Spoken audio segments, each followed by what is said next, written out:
प्यारे दोस्तों, आज हम आपको बताएंगे कि हज पर जाने वाले एक हाजी के साथ ऐसा क्या करिश्मा हुआ था जिसे सुनकर आपका भी दिल खुश हो जाएगा। आप चाहे तो इस वीडियो को लाइक करें या ना करें, लेकिन मेरी आपसे गुजारिश है कि इसे आखिर तक जरूर देखेंगे। तो आइए शुरू करते हैं। दोस्तों, ये कहानी शाहिद नाम के एक शख्स की है जो हज करके वापस जा रहा था और जद्दा एयरपोर्ट पर बैठा अपनी फ्लाइट का इंतजार कर रहा था, जबकि उसके साथ उसके मुल्क का दूसरा हाजी भी बैठा हुआ था। दोनों हज अदा करने के बाद वापस वतन जाने वाले हाजियों में शामिल थे। अचानक शाहिद के साथ बैठे हाजी ने एक लंबी सी सांस ली और अपने बारे में बताया। उस हाजी का नाम अब्दुल बारी था। उसने कहा कि मैं एक बिजनेसमैन हूँ और अल्लाह के फजल करम से यह मेरा दवा हज है। अल्लाह पाक का मेरे ऊपर बड़ा फजल है और मैं समझता हूँ कि हर हज के बाद मुझे अल्लाह से ज्यादा करीब होने का मौका मिला है। ये कहकर वह हाजी खामोश हो गया और शाहिद की तरफ देखकर उसके जवाब का इंतजार करने लगा। उसकी बात सुनकर शाहिद मुस्कुरा दिया और बोला, भाई, मेरे हज का किस्सा कुछ ज्यादा ही बड़ा है। मैं आपका सिर नहीं खाना चाहता। यह सुनकर अब्दुल बारी ने हंसते हुए कहा, कोई बात नहीं। एक तो हम यहाँ इंतजार के सिवा और कुछ नहीं कर रहे हैं, और दूसरा, यहाँ खाने की हर चीज बाहर से 20 गुना ज्यादा महंगी है। बस एक सिर ही फ्री में खा सकते हैं। ये सुनकर शाहिद किसी सोच में गुम हो गया, जैसे वह फैसला नहीं कर पा रहा था कि अपनी कहानी को कहाँ से शुरू करूं। आखिरकार शाहिद ने बोलना शुरू किया और कहा, मेरे भाई, मैं एक प्राइवेट अस्पताल में थेरेपिस्ट हूँ। मैंने 30 साल तक अपनी तनख्वाह में से थोड़ी थोड़ी रकम कटवाकर इस हज की तैयारी की है। इस साल हज पर जाने के लिए मेरे पास पूरे पैसे हो गए थे। शाहिद आगे बताता है कि मैंने अस्पताल से अपने लिए पैसे लिए और कमरे से बाहर निकला। इतने में मैंने एक औरत को देखा जिसका बेटा एक्सीडेंट में तकरीबन माजूर हो गया था और उसका इलाज मैं ही कर रहा था। मैं बड़ी मेहनत और प्यार से पिछले 6 महीने से लगातार उसका इलाज कर रहा था, जिसकी वजह से वह तकरीबन आधा ठीक हो चुका था, जबकि उम्मीद थी कि आने वाले 6 महीनों में वह बिल्कुल ठीक हो जाएगा। और उस औरत ने मुझे सलाम किया और बुझे हुए लहजे में बताया कि वह लोग अस्पताल छोड़कर जा रहे हैं। शायद फिर हमारी मुलाकात ना हो, लिहाजा मैं आपको ढूंढ रही थी। ये सुनकर मुझे काफी हैरानी हुई। मुझे लगा जैसे वह मेरे इलाज से मुतम नहीं है। मैंने कहा, क्या आप लोग मेरे इलाज से मुतमईन नहीं हैं? तो उस औरत ने कहा, नहीं नहीं डॉक्टर साहब, ऐसी कोई बात नहीं है। आपने तो बच्चे को डॉक्टर के बजाय बाप बनकर संभाला है। मेरा तो रोवा आपको दुआएं देता है।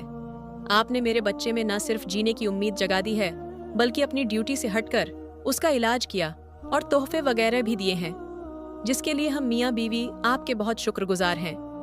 शाहिद कहता है कि यह सुनकर मैंने उनसे कहा, फिर आप अस्पताल छोड़कर क्यों जा रही हैं?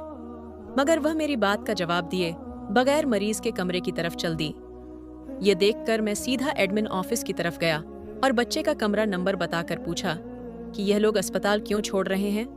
तो मुझे बताया गया कि वह अस्पताल छोड़ नहीं रहे, बल्कि उनको कमरा खाली करने का नोटिस दिया गया है। लड़के का बाप जॉब से निकाल दिया गया है, जिसकी वजह से वह लोग अस्पताल की खर्च देने के काबिल नहीं है, लिहाजा उनको कमरा खाली करने के लिए कह दिया गया है। शाहिद कहता है, यह सुनकर मैं वहां से मैनेजर साहब की ऑफिस में गया। उनसे सिफारिश की कि बच्चे को इलाज जारी रखने की इजाजत दी जाए। मेरी बात अभी पूरी भी नहीं हुई थी कि इतने में मुद्दीर जो मैनेजर था, उसने कहा, शाहिद, यह प्राइवेट अस्पताल है, कोई चैरिटी इदारा नहीं। यहाँ वही इलाज करवा सकता है जो खर्चों की ताकत रखता है। मुदीर का यह जवाब सुनकर मैं जैसे ही मुड़ा तो मेरा सीधा मेरी जेब से टकरा गया, जिसमें मेरे हज के पैसे रखे हुए थे। ऑफिस से निकलकर मैंने आसमान की तरफ देखा और कहा कि ऐ अल्लाह, तू अच्छी तरह से जानता है मुझे तेरे घर आने का किस कदर शौक है, और अब जबकि मेरा ख्वाब एक हकीकत बनने वाला है, तो इस बच्चे की जिंदगी का सवाल खड़ा हो गया है। ऐ अल्लाह, मैं मजबूर हूँ, मगर तू बेनियाज है। अगर मैं हज पर ना भी आ सकता, तब भी मुझे अपने फजलल से महरूम मत करना। शाहिद कहता है, इसके बाद मैंने उस बच्चे के अगले 6 महीने तक के पैसे जमा करके उनके अस्पताल से निकलने का आर्डर कैंसिल करा दिया। अल्हम्दुलिल्लाह, मेरा दिल सुकून से भर गया। लेकिन हज पर ना जा पाने की कसक अपनी जगह थी। अब्दुल बारी, जो शाहिद की बात सुन रहा था, वह कहने लगा, आपने अपने हज के पैसे उस औरत के बच्चे के इलाज के लिए दे दिए, तो फिर आप हज पर कैसे आ गए? ये सुनकर शाहिद भाई ने कहा, जब मैं घर आकर लेटा तो हज के मनासिक का एक एक मंजर मेरी नजरों में घूम रहा था। मैंने कई बार बैतुल्लाह का ख्याली तवाफ किया, कई बार लब्बैक अल्लाहुम्मा लब्बैक कहते मजमे के साथ अपनी आवाज मिलाकर उनका हिस्सा बन गया था।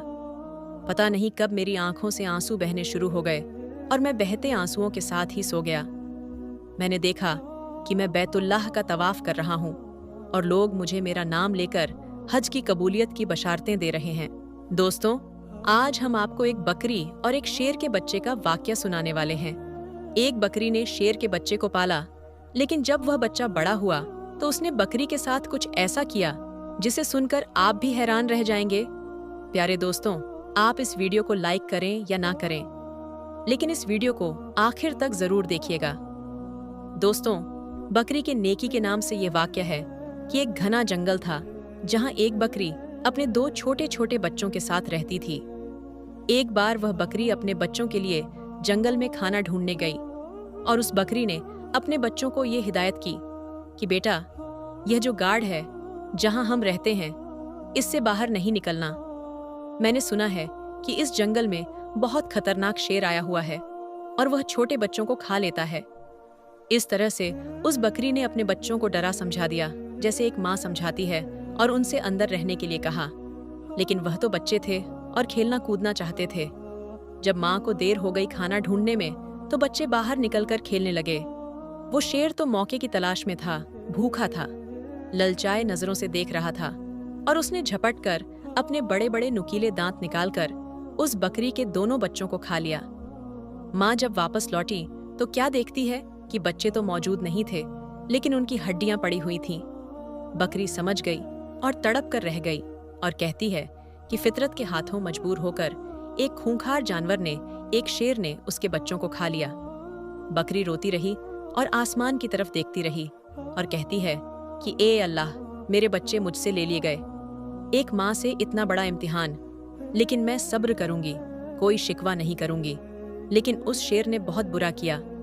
बकरी के दिल में शेर के लिए नफरत आ गई, लेकिन अल्लाह ताला ने उस बकरी से दोबारा एक इम्तिहान लेना था। उस बकरी की फितरत क्या है, यह देखना था।